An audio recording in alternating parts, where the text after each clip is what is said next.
It was a customer doing a log cabin to go, and this particular person had requested us design a built-in bed system so that the mattress and frame could be flipped up, and he was putting it over like a basement, like he was gonna have like a tunnel, like a basement area and a tunnel going someplace off the property, so that in the event of whatever situation came up, he could flip up the bed and go down the tunnel, and off he would be. we had many versions of what the purpose was for that retractable bed situation. I remember that very well.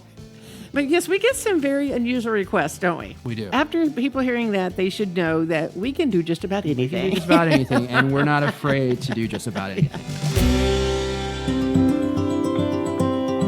I'm Lynn Gastineau. And I am TJ.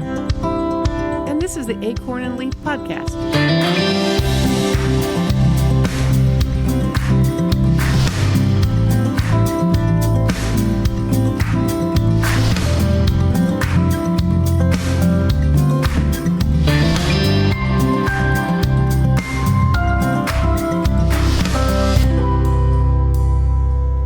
I want to welcome everybody to the Acorn Leaf podcast and introduce here today with me is TJ Whitworth.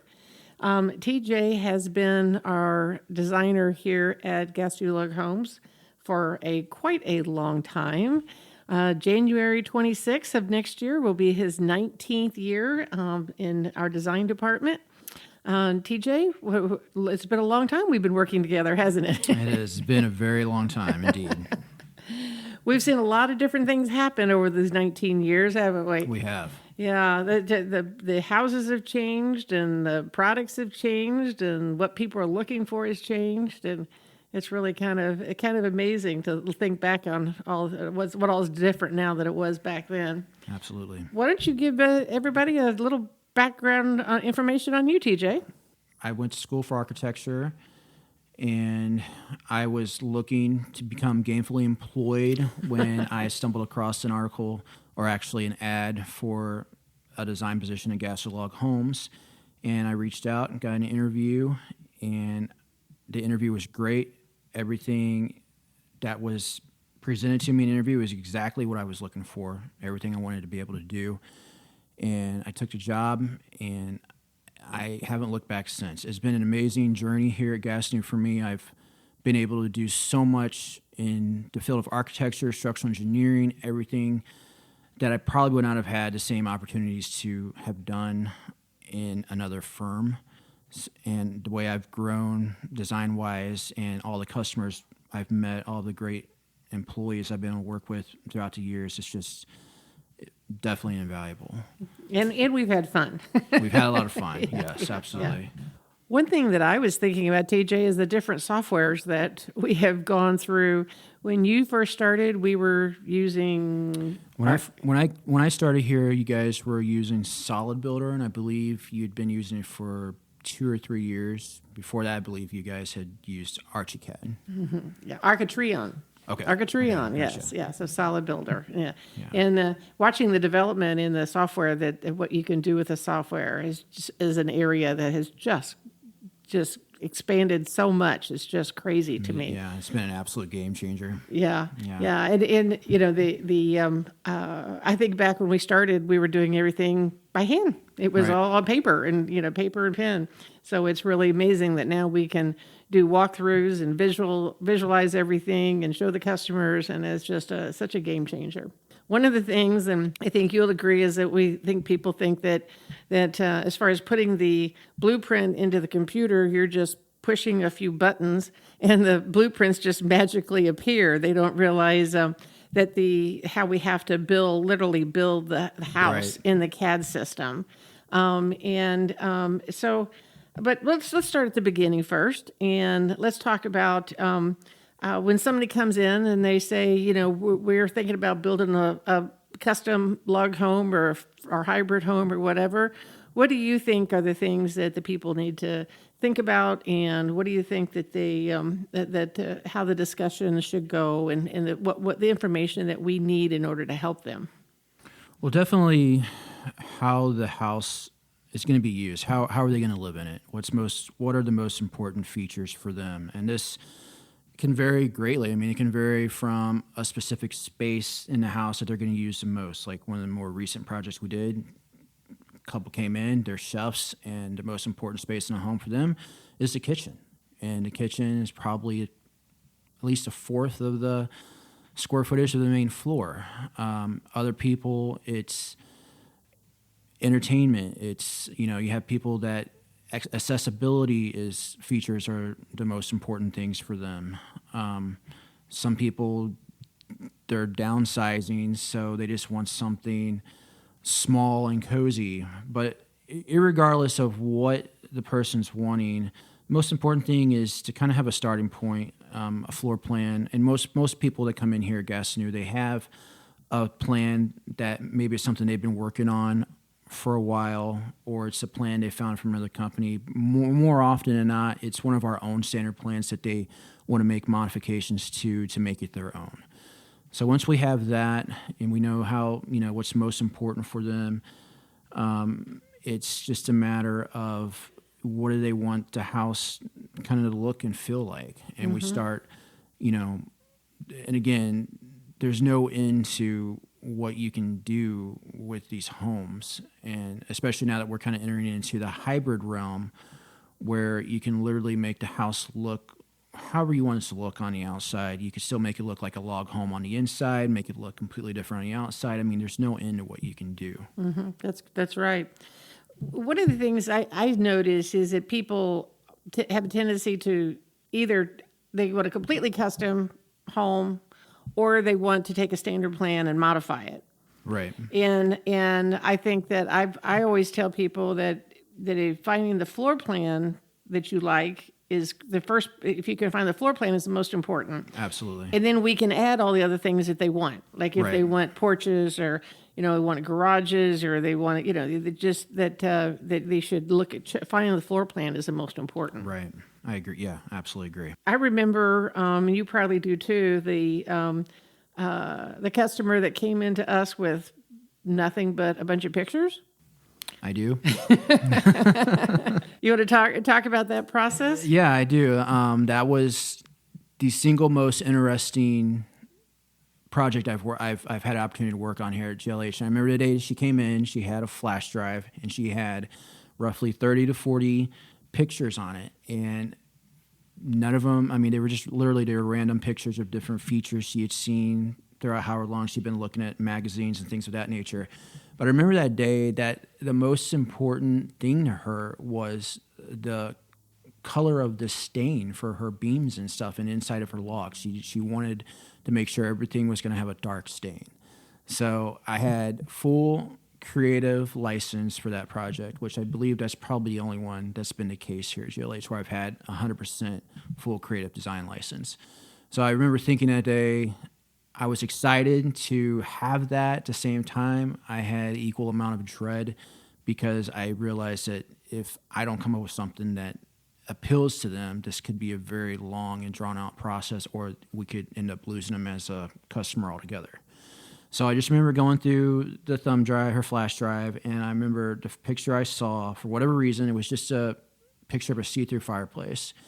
And as soon as I laid eyes on it, I had almost like a vision in my head of like a floor plan of how to build a house around that fireplace. And so I got a piece of paper, sketched it out, started laying out the space, and then my creative juices were flowing at that point, and I was thinking of how I wanted to make the house look on the outside, on the inside, everything. And my goal was just to incorporate as many design elements, just hoping that there was something that they would grab onto and like that we could take and move forward with.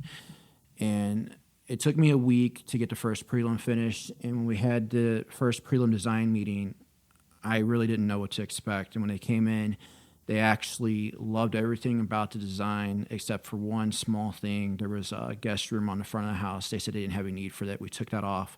I think we adjusted some of the size of the porches, and that was it. And then they were ready to go, and it was amazing. And that one was really cool because of how easy it turned out to be design-wise. But also, a few years later, after the house was built, they had it. I guess someone from a local real estate company came in and photographed a house, and it ended up actually getting published in a magazine. It was really cool. Yeah, that's a beautiful home, Yeah. and it's been featured in a lot of different places. It's just a gorgeous home, and that was really fun project. And they did a lot of unique things on the Yeah. inside of the house when they finished it out also. So, what do you think has been the hardest thing there is when you're designing homes? What do you think the hardest feature there is that you have to trying to design around? Honestly, I would say there's really two things. Probably the biggest thing are stairs. It sounds a little silly to say, but especially in a smaller footprint plan, stairs require a lot more space, and I think most people understand, because you have to have all of your vertical head clearances. They have to be to a certain width all the way through the circulation path to the stairs. Most of our homes are in basements, so you have basement stairs stacked below the main staircase in most cases, and you have to make sure that everything is designed correctly so that floor openings can be framed properly, and you have all the head clearances you need. The other thing, and this kind of goes along with the stairs in many cases, are the roof systems. Most of our homes have very complicated, intricate roof systems, and designing those, again, to make sure you have all of the required head spaces, head clearances that you need for habitable spaces upstairs. All of your bedrooms and things are considered habitable spaces.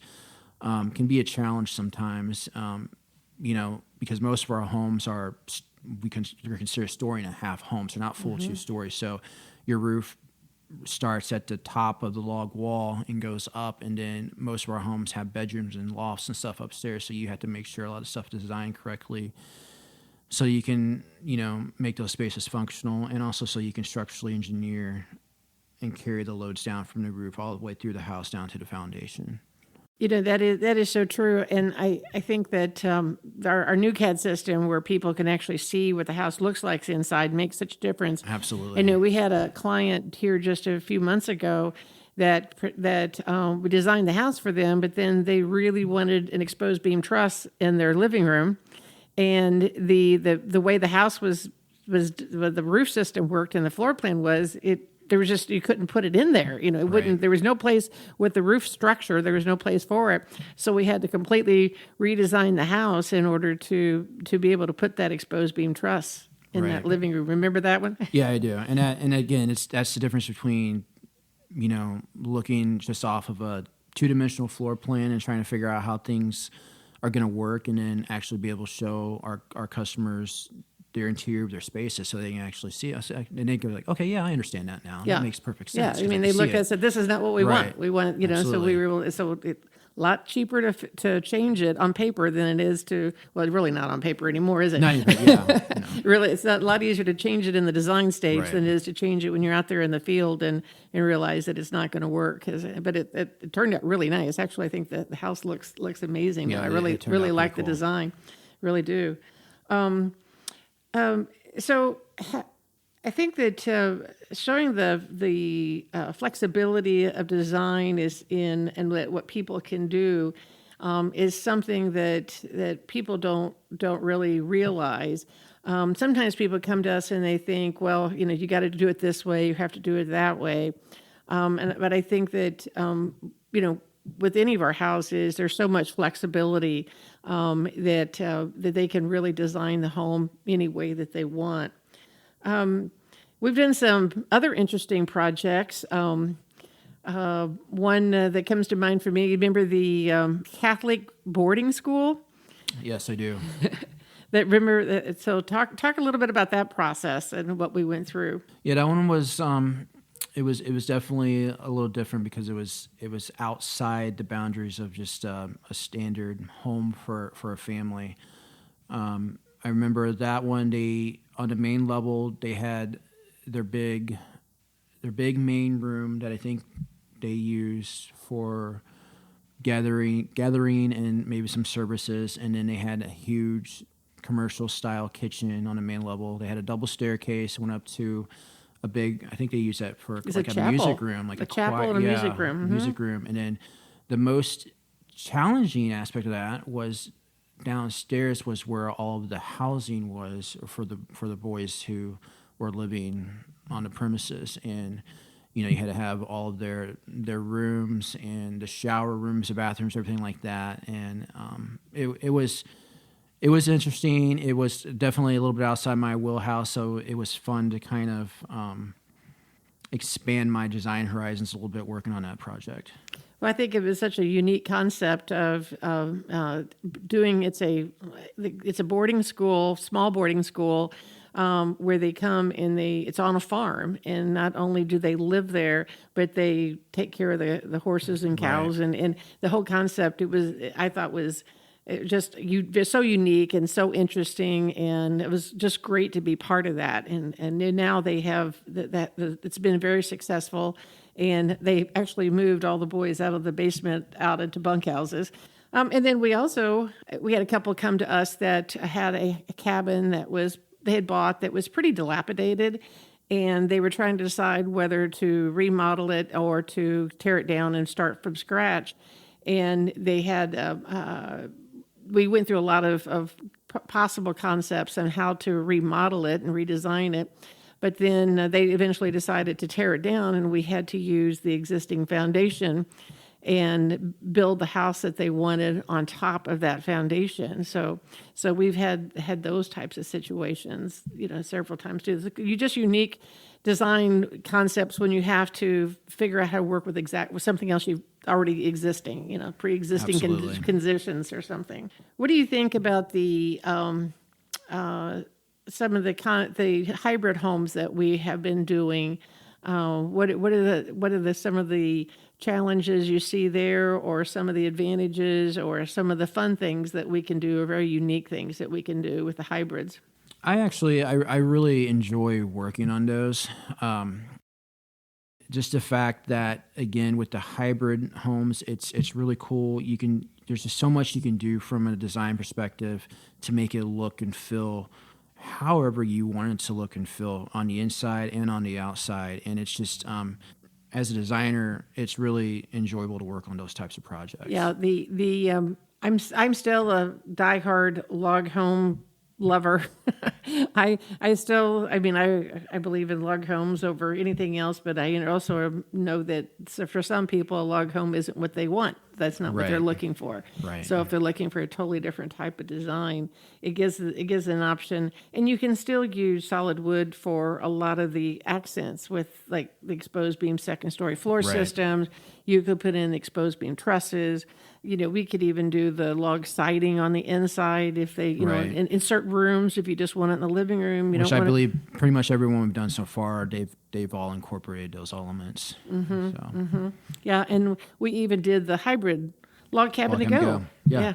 And that's really interesting. If people want to check it out on our website, it's a park model that's done. That was totally your design. That is really, really cool. Yeah, and that one, the goal was just to come up with something completely different, that looked completely different, and felt completely different than most of our designs that we have. And the idea was we're just trying to broaden our horizons and open ourselves up to a larger market of people and just demonstrate,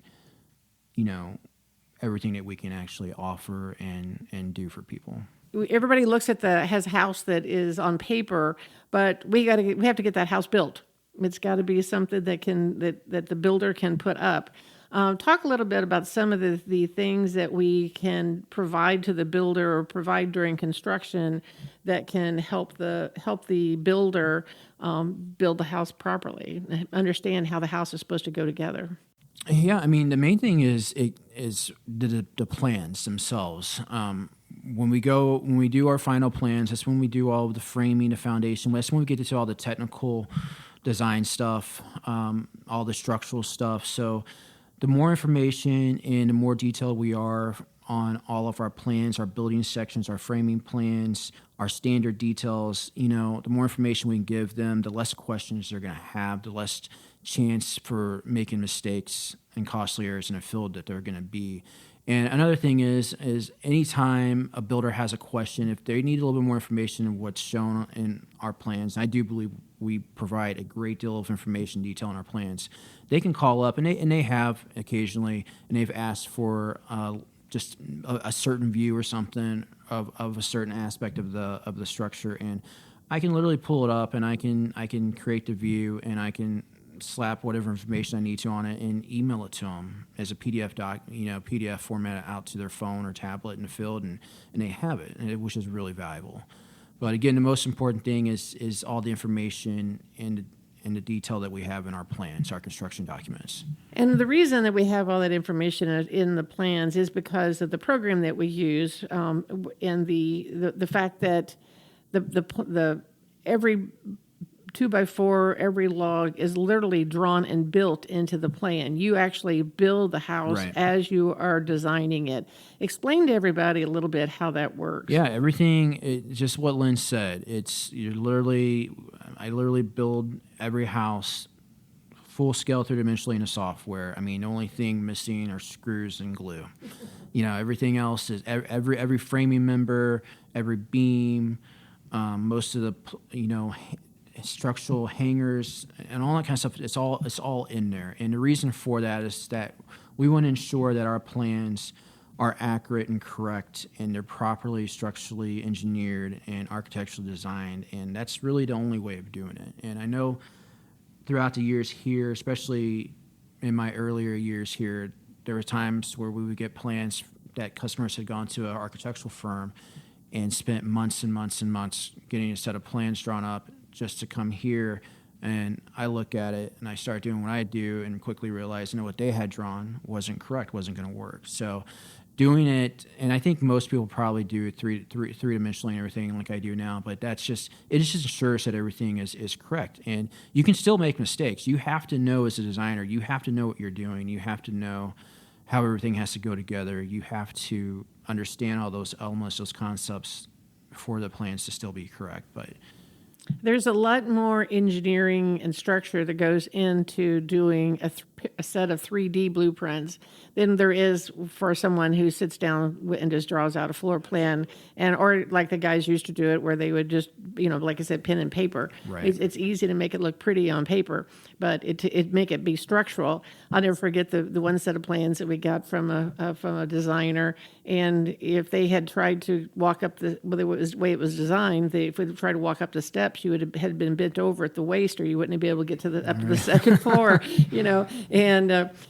but nobody would have picked up on that until you get into doing it in 3D. That would have been the contractor's problem. The contractor would have been dealing with it, exactly.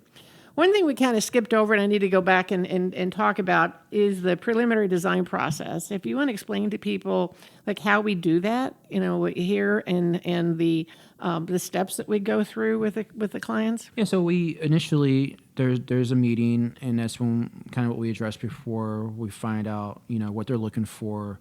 Like I said, most people have a floor plan or a sketch that they want to start with, and we kind of check all the boxes, get the information from them of how they want the house designed.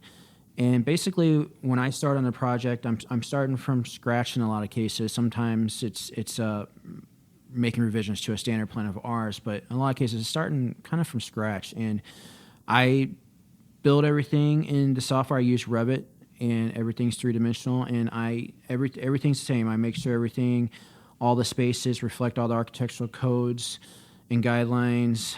I start making sure as I'm building it that structurally things are going to work. And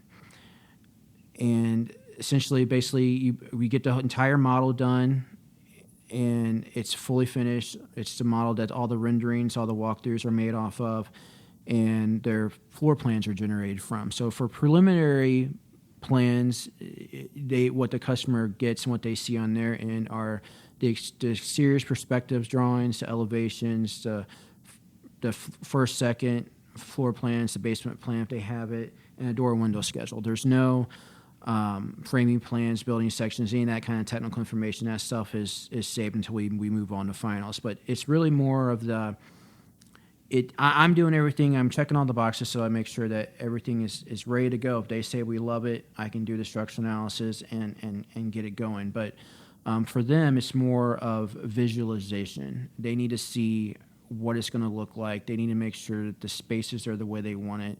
That's why we do all the interior renderings and the walkthroughs of panos, so that they can actually feel like they're inside the house, and they can see every aspect of it. That way, they can say if they see something they don't like, they can tell us that, and we can make those changes during that preliminary time. That's really the most critical time, because sometimes, we get a lot of people, we're trying to get them under contract. So the only way to do that is to get the preliminary plans the way they want them, so that they can contract and we can move on to finals. Right. The prelims that we send out, they get that in we can email them to them electronically, and then what comes with that is the addition to the plans is the visuals of the exterior and the interior renderings as a PDF. And then also one of the things that's really cool is that we have the QR codes, where you can literally click on the QR code on your phone and you are standing at a certain point inside the building, and you can spin around and you can actually see exactly what it is from, like you're standing in that room. Right. That's one of my favorites is the QR codes. Yeah, I agree. And then you have the walkthrough that you can do on your computer. But I think the process that we have where they get the first prelim and they get to see it. And then along with that, they get a quote, and then they can make changes. They make changes to that as they want, and then they bring it back to us, and then we make those changes and we go forward. We have a preliminary design process where people can actually do that before they go under contract, and we have a fee involved in that, and we can do that, and they get their initial drawing, and they get 2 sets of changes for that price. Or if they're under contract, then they can make as many changes as they want. Most people that do the preliminary design also end up going under contract at some point in time, and then they can make additional changes after that if they want to. But I think it's a good way for people to see exactly what their house is going to look like.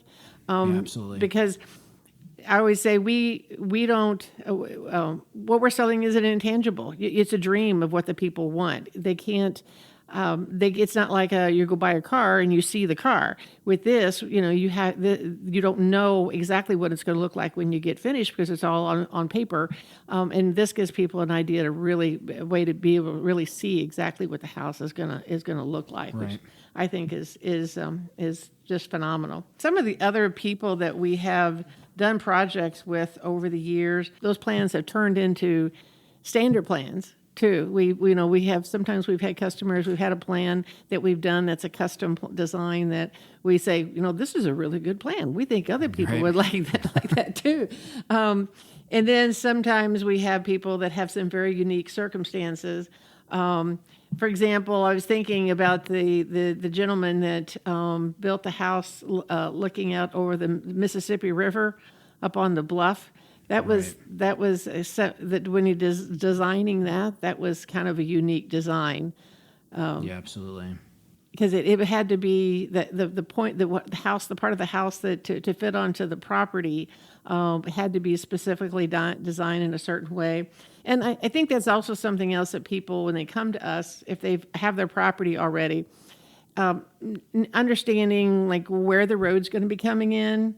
If there's a view that they're trying to capture, right. To having that and bringing that information with them, that helps in the design meeting. So, and understanding like the slope can determine what kind of foundation might work and what might not Correct, work. Yeah. So that's kind of some of that basic information about their property can really help in doing the design and preventing having to redesign at a later time. And so when we're talking with customers and they have a site plan or an aerial view, we can see their slope, we can make suggestions at a time which part of the home would be great for adding additional windows to capture a certain view. There's also been instances where we've realized that maybe the house would be better situated if it were mirrored left to right for a garage, if the land is sloping a certain way and they need to walk out on the other end of the house and things of that nature. So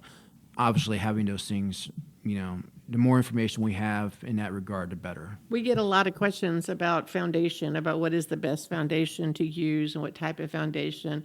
And the first information we need in order to help people make that decision is, how does your land fall? What is the slope of your land? And so that it's people having some idea of, like, from the front to the back of the house, how much it falls per feet or something can be very helpful. Yeah, absolutely. We've talked about a lot of different things here. We can do preliminaries for people, and this process does not have to be scary. They can come in, and it's really a first step of get it down on paper. I still say paper. Put it down on paper of what they want so that they can actually see it.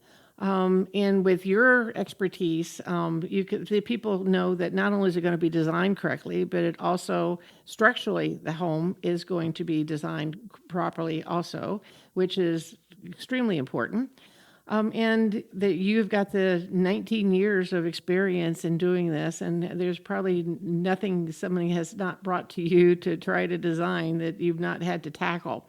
So we make this process as simple as possible for people as we can, and then we can make changes throughout the process to help them. If you were talking to a customer and trying to tell them when they get their plans and they're looking at the plan, how should they evaluate the plan? How should they look to what advice would you give to people how to make those decisions? Yeah, my advice would be take your time, really take your time and look over the plans with a fine-tooth comb. I mean, we do our best to provide our customers with everything they need to properly visualize their home in every way, and just really take your time and don't hesitate if you see something you don't like or if you have a question, to make sure you reach out and address those things. Because at the end of the day, we're here. My job is I'm not putting my vision, I'm not creating my vision, I'm creating your vision. So in order to do that, we need really good communication. And like I said, if you have any questions or concerns about anything, do not hesitate to address those with us. We all feel here at Gastineau that this is a custom dream home, and that's part of our goal here, is to make people's dreams come true. And as trite as that may sound, that's really how we feel, because we're trying to make each house fit exactly what the customer is wanting, and so that they're not only happy with the house after it's done, but they're happy with the house 20 years later after they lived in the home. We want them to be happy. Well, thank you, TJ, for sharing your stories with us today. And from a personal standpoint, I appreciate the 19 years you spent with us so very much. And you've brought us into to the state of the art as far as with our design capabilities and what we can provide to customers. And from me and from our customers, thank you very much. My pleasure.